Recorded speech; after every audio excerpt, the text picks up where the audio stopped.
आज की दूसरी कवर स्टोरी। अगर आपके अंदर कोई हुनर है, आप YouTube पर उस हुनर को दुनिया के सामने लाना चाहते हैं, तो आपके लिए शानदार खबर है। YouTube चैनल खोलने की हसरत यूं तो आजकल हर किसी की होती है, लेकिन इंसान YouTube पर कमाई की लंबी और बोझिल प्रक्रिया से या तो डर जाता है या फिर थक हार जाता है। पहले सब्सक्राइबर बढ़ाओ, फिर मोनेटाइज कराओ, फिर व्यूज बढ़ाओ, फिर व्यू टाइम बढ़ाओ, तब जाकर कुछ रिवड़ियां हाथ लगती हैं। हाँ, विलक्षण प्रतिभा और बड़े जोखिम लेने वाले लोग भी हैं जो कम समय में अपनी व्यूअरशिप बढ़ा लेते हैं, लेकिन ऐसे कितने लोग हैं? ज्यादातर लोग कम सब्सक्राइबर वाले होते हैं। ज्यादातर लोगों का दम 1000 सब्सक्राइबर तक पहुंचने में ही फूलने लगता है, और नतीजा ये होता है कि धीरे धीरे थक हार कर कंटेंट बनाना लोग कम कर देते हैं या फिर YouTube ही छोड़ देते हैं। और यही वजह है कि अब YouTube ने पैसा कमाने का तरीका बेहद आसान कर दिया है। सीधा सीधा कहें तो YouTube मोनेटाइजेशन के प्रोसेस को आसान बनाना चाहता है। YouTube चैनल के जरिए पैसा कमाने के लिए जरूरी नहीं होगा कि चैनल पर लाखों करोड़ों सब्सक्राइबर्स हों। खबर है कि YouTube चैनल पर अगर यूजर के सिर्फ 500 सब्सक्राइबर्स भी हैं तो भी चैनल मोनेटाइज करवाया जा सकता है। इसके अलावा आपको हर महीने भी ढेरों वीडियो डालने की जरूरत नहीं है। खबरों की माने तो YouTube की नई पॉलिसी के मुताबिक अब केवल 90 दिनों के भीतर ही मात्र 3 अगर आपने वीडियो डाल दिए तो उससे भी पैसा कमा सकते हैं आप। यानी एक साल में 3000 वॉचिंग के घंटे, 90 दिनों में 30 लाख शॉर्ट्स का व्यू हो तो भी कमाई हो सकती है। तो शॉर्ट का जो ड्यूरेशन था पहले 1 करोड़ का, उसको भी घटा के 30 लाख कर दिया है, 3 मिलियन कर दिया है। दरअसल YouTube पर कमाई का अब तक का जो प्रोसेस है जरा उसको भी समझ लीजिए। कंटेंट क्रिएटर्स वीडियो बनाने के लिए उनको लगातार YouTube की तरफ से प्रेरित किया जाता है। यूजर को पसंद आने वाले वीडियोस बनाए जाएं तो चैनल पर सब्सक्राइबर्स की संख्या बढ़ती है। इसके साथ ही चैनल ग्रो होने लगता है धीरे धीरे। फिर चैनल पर व्यूअर्स की संख्या बढ़ती है। फिर क्रिएटर्स को एड्स और प्रीमियम सब्सक्रिप्शन के जरिए पैसा कमाने का मौका भी मिलता है। YouTube की मोनेटाइजेशन पॉलिसी को फॉलो कर YouTube से हर महीने एक तय तारीख में अकाउंट में पैसा भी आ जाता है, और वीडियो पर आने वाले एड्स की मदद से भी प्लेटफॉर्म पर एक रेवेन्यू जनरेट होता है। इस रेवेन्यू का कुछ हिस्सा YouTube रख लेता है, जबकि बाकी की कमाई चैनल क्रिएटर को दे दी जाती है। यहाँ पर आपने ये ध्यान रखना है कि जो रेवेन्यू शेयरिंग का मॉडल है वो YouTube ने चेंज नहीं किया है। तो जो आपस में बांटा जाएगा पैसा, उसकी पॉलिसी वैसी ही रहेगी। लेकिन ये जो 1000 से घटाकर 500 कर दिया है सब्सक्राइबर बेस मोनेटाइजेशन के लिए, 10 मिलियन से इसको 3 मिलियन जो कर दिया है शॉर्ट्स के व्यूज के लिए, ये और जो आवर्स हैं उनको घटाया गया है, तो ये कितना इंपॉर्टेंट होगा इस पर बातचीत करने के लिए हमारे साथ social media expert Amit Dubey ji हैं। अमित जी, ये कितना बड़ा रास्ता खोला है यूट्यूब पर कमाई का, खास तौर से जो छोटे सब्सक्राइबर्स होते हैं उनके लिए ये कितनी बड़ी खबर है? देखिए, बहुत बहुत बड़ी खबर है, क्योंकि ये एक डेटा जो मैं आपको शेयर करूं कि जो 1000 क्रॉस कर पाते थे सब्सक्राइबर, उतने जितने चैनल खुलते हैं उसमें से सिर्फ 3 से 4% है जो 1000 सब्सक्राइबर क्रॉस कर पाते थे। तो आप मान के चलिए कि कितना बड़ा चंक था जो कभी भी मोनेटाइज नहीं हो सकता था। उसके चूंकि लिमिटेड व्यूज होते थे, लिमिटेड सब्सक्राइबर है, छोटे ग्रुप्स का कंटेंट है, तो वो उस अपॉर्चुनिटी तक पहुंच नहीं सकते थे। 1000 के बाद 10,000 क्रॉस करने वाले भी बहुत ही लिमिटेड परसेंटेज के हैं, और जब 10,000 पहुंच जाते हैं उसके बाद जो 1 लाख वाले हैं उसमें भी फिर वो 1% से अंदर आ जाते हैं। तो आप सोचिए कि ऑलमोस्ट 99-98% चैनल्स जो लोग खोलते हैं वो कभी मोनेटाइज नहीं हो पाते, और उसके बावजूद जो यूट्यूब है वो गूगल का सबसे बड़ा रेवेन्यू अर्निंग सोर्स है, सबसे ज्यादा यूट्यूब से कमाता है। तो कितना बड़ा जो और रेवेन्यू वो कमा सकते हैं वो शायद वो अनएक्सप्लोर्ड था, अनटच था।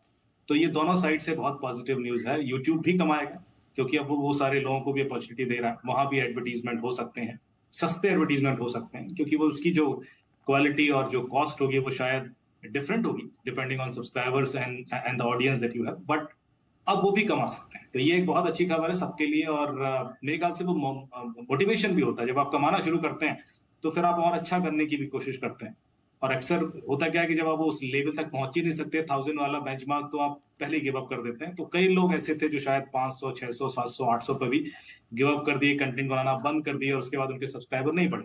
अब शायद वो रेंज थोड़ी कम हो गई है, व्यूज भी, नंबर ऑफ व्यूज की भी लिमिट कम हो गई है। तो ये एक बहुत पॉजिटिव मैसेज है बाकी यूट्यूबर्स के। अच्छा, मुझे लगता है कि YouTube ने थोड़ा सा इसलिए भी किया है इसको क्योंकि 500 से 1000 सब्सक्राइबर वाले जो क्रिएटर्स होते हैं वो सब कुछ छोड़ देते हैं, उनके चैनल बंद भी पड़े हुए हैं, अब वो थक गए हैं। अब YouTube को लग रहा है कि, और शायद जैसा आप आंकड़े बता रहे हैं कि शायद बहुत बड़ी उनकी तादाद है, तो YouTube ये भी चाह रहा है कि कम से कम वापस वो कंटेंट बनाना शुरू करे, थोड़ी जान आए प्लेटफॉर्म पे। बिल्कुल बिल्कुल, देखिए हर एक व्यक्ति एक मानसिकता लेके चलना चाहिए, हर व्यक्ति यूनिक है। तो किसी का भी ऐसा कंपैरिजन करना कि चूंकि उसके सब्सक्राइबर ज्यादा है इसलिए इसका कंटेंट बेकार होगा, ये गलत होता है। कंटेंट सही कई बार बात है। ऐसे देखा है मैंने, जो सब्सक्राइबर नहीं है पर बहुत अच्छा कंटेंट है, डिफरेंट है, यूनिक है, पर शायद उसकी मार्केटिंग स्ट्रेटजी ठीक नहीं, शायद वो जिस हिसाब, क्योंकि उसमें बहुत सारी और भी चीजें ऐड होती हैं। थंबनेल क्या है, मेटा डेटा आप क्या यूज कर रहे हैं, कीवर्ड्स आप क्या डालते हैं, किस तरह की ग्राफिक्स है, बहुत सारी ऐसी चीजें हैं जो शायद हर कोई नहीं कर सकता। उसके लिए एक स्टूडियो चाहिए होता है, उसके लिए एक पूरा सेटअप चाहिए। और यहाँ पर कोई भी, जैसे आप बाकी प्लेटफॉर्म देखिए, टिकटॉक वाली ऑडियंस थी या जो भी थी, वहां पर हाथ से मोबाइल बना के आप वीडियो बना के डालते हो, तो वो जो शॉर्ट वीडियो वाला मार्केट है वो यहाँ पर खुल जाएगा और लोग आसानी से कोई भी मोबाइल से वीडियो बना के अनएडिटेड वीडियो भी डाल देंगे और उस पर भी मोनेटाइज कर सकते हैं। नहीं तो ये सोचा जाता था कि यूट्यूब पर जो वीडियो जाएगा वो एक स्टैंडर्ड का हो, एडिटेड हो, ग्राफिक्स भी हो, उसमें टैगलाइन भी हो, थंबनेल भी हो, वो सारी चीजें उतनी इफेक्टिवली लोग नहीं कर पाते मेरे ख्याल से। यहाँ पर अब वो बाकी लोगों के लिए भी खुल गया है, कोई भी बनाए, कैसा भी बनाए, और उसका जो अपना ऑडियंस है वो डेफिनेटली अचीव कर लेगा यदि उसने कुछ यूनिक किया है तो। अच्छा, हमें थोड़ा सा आसान भाषा में हमारे दर्शकों को बताएं, क्योंकि बहुत सारे मिथ हैं यूट्यूब पर पैसे कमाने के, और यूट्यूब पर पैसे कमाने के लिए इतने वीडियोस बने हुए हैं कि उसके बावजूद लोगों को ना इसका एल्गोरिदम समझ में आता नहीं है। कई लोग बोलते हैं कि आप फलाना फलाना जॉनरे का वो बना लो कंटेंट तो आपके पैसे आ जाएंगे, कोई बोलता है कि इस तरह का बना लो, लेकिन कोई शास्त्र समझ में आता नहीं है यूट्यूब का। वो बुनियादी चीज क्या है यूट्यूब पे, अगर कोई कमाना चाहता है तो क्या है उसके बुनियादी सिद्धांत? देखिए, ये एकदम से एक लाइन में डिफाइन करना बहुत मुश्किल है, क्योंकि ये भी वेरी करता रहता है, ये बड़ा डायनेमिक सा एल्गोरिथम है इनका। पर कुछ चीजें हैं जो की फैक्टर्स हैं जो जिस वजह से व्यूज आते हैं। पहली चीज, आप कंटेम्प्रेरी रहेंगे जितना, क्योंकि उस समय वो चीजें सर्च हो रही होती हैं, तो आपके कंटेंट ऊपर आ जाता है। अभी कोई न्यूज चल रही है, अभी कोई इशू हुआ है, अभी कोई मैच चल रहा है, उस पर कोई बात हुई है, तो उससे रिलेटेड कंटेंट होगा तो उस दिन उसके व्यूज बढ़ जाएंगे, क्योंकि वो चीज सर्च हो रही है, सामने आ रही है, तो लोग देखेंगे। दूसरा होता है आप थंबनेल कैसा बनाते हैं, ताकि लोगों को उत्सुकता हो कि इसमें देखना है, इसमें जानना है मुझे। यदि वो क्यूरियोसिटी आप बिल्ड कर लेते हैं, वो जो थंबनेल है तो, और ये टाइटल उसका, कई बार टाइटल ही इतना कैची होता है कि लोग जानना चाहते हैं कि इस वीडियो में क्या बात की गई।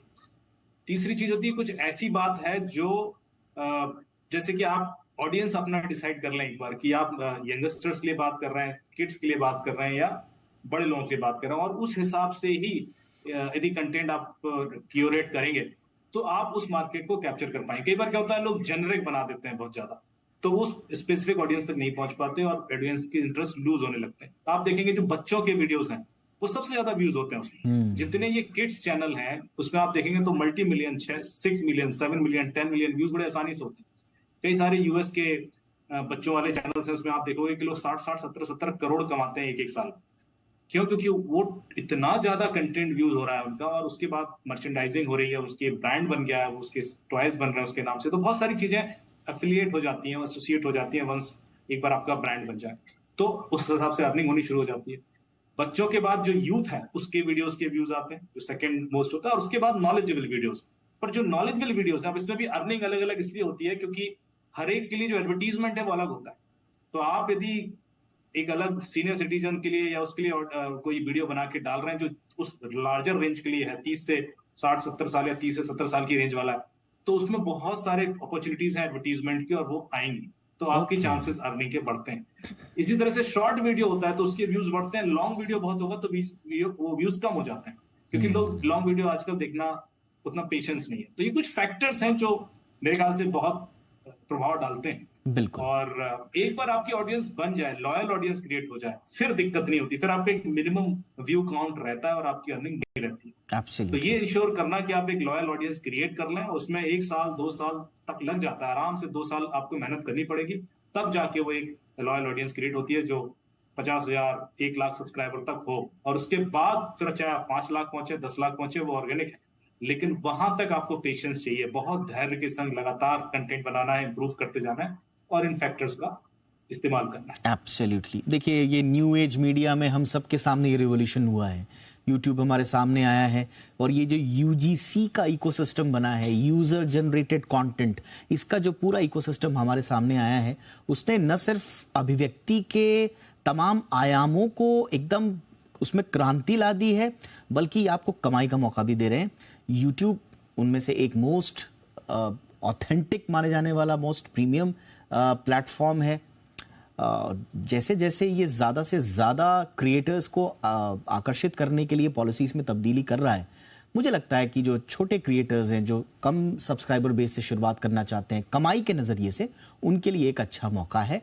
तो आपके पास भी अगर हुनर है तो जाइए YouTube पे दिखाइए, हाथ आजमाइए, क्या पता आपकी किस्मत जैसे YouTube स्टार्स की किस्मत जो है पलटी है, वो पलट जाए। और आजकल तो उन्हें स्टार्स का दर्जा मिल गया है। मैं इस बार देख रहा था, अमित, चर्चा को तो यही खत्म करेंगे, लेकिन इस बार मैं देख रहा था कांस फिल्म फेस्टिवल में, मैंने देखा कि वो इन्फ्लुएंसर्स पहुंचे हुए हैं वहां पर। वहां जाने के लिए पता नहीं कितने स्टार्स का नंबर ही नहीं आया आज तक, और जो YouTube जो स्टार्स हैं, जो कंटेंट क्रिएटर्स हैं, वो वहां पर जो है वॉक कर रहे थे। तो ये है हकीकत। एक डेटा और मैं दूंगा सर, YouTube सब्सक्राइबर या फॉलोअर्स जो है ना, वो जो स्टार्स की बात कर रहे हैं, वो बॉलीवुड स्टार्स से ज्यादा है उनके। हाँ, बिल्कुल बिल्कुल। तो क्या लॉयल ऑडियंस है, बहुत बहुत सीरियस फॉलोअर्स होते हैं। एक चीज और है कि इस पे YouTube से जो पैसा कमाई होती है, वो जो उसकी एल्गोरिथम, वो तो है, लेकिन उसके बाद जो आपको पेड पार्टनरशिप्स मिलती है, हाँ, बशर्ते उसमें आप जो एडवर्टीजमेंट नियम है उनका ध्यान जरूर रखें। एक जिम्मेदार चैनल के नाते हम हमेशा यही बोलते हैं आपको, लेकिन उनमें पेड पार्टनरशिप की भी स्कोप है, और लोगों के चैनल स्पॉन्सर हो जाते हैं, लोगों के कंटेंट स्पॉन्सर हो जाते हैं, एपिसोड स्पॉन्सर हो जाते हैं। तो कमाई की एक अलग दुनिया है। तो ऑल द बेस्ट हमारे सभी दर्शकों के लिए जो भी YouTube में अपना भविष्य तलाश रहे हैं। और अमित, आपका भी बहुत बहुत शुक्रिया वक्त निकालने के लिए।